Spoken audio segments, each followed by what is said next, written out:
Dans votre rapport de mars 2024, vous soulignez chez Radio France, je cite, des dispositifs en matière de rémunération et de temps de travail qui présentent des écarts notables avec les dispositions légales et les stipulations conventionnelles applicables. Est-ce que vous pouvez détailler, les lister et peut-être présenter, si vous en disposez le coup, les dispositifs auxquels vous faites référence? Nous, on a entendu parler notamment d'un cadre social extrêmement avantageux chez Radio France, 14 semaines de congés payés, notamment pour les journalistes.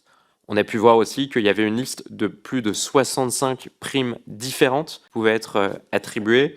Est-ce que vous pouvez nous détailler un peu ce cadre-là, ce que vous aviez en tête dans ces dispositions que vous avez relevées, et est-ce que de tels dispositifs sont équivalents dans le privé ou dans d'autres administrations? Là, effectivement, le rapport s'est penché sur ces questions-là. On a notamment la partie 3.2 du rapport qui détaille ce point.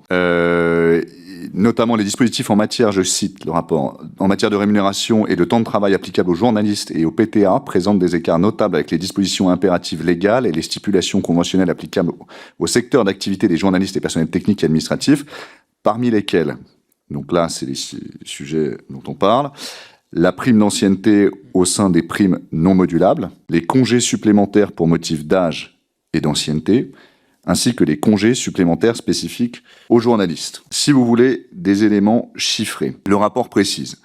En 2022, le total des primes non modulables versées aux journalistes en CDI de Radio France s'est élevé à 3 562 000 €, soit 7,14% des salaires bruts versés à ces mêmes journalistes. Et celui des primes non modulables versées aux PTA et PARL en CDI de Radio France s'est élevé à 5 604 000 €, soit 3,7% des salaires versés à ces mêmes salariés.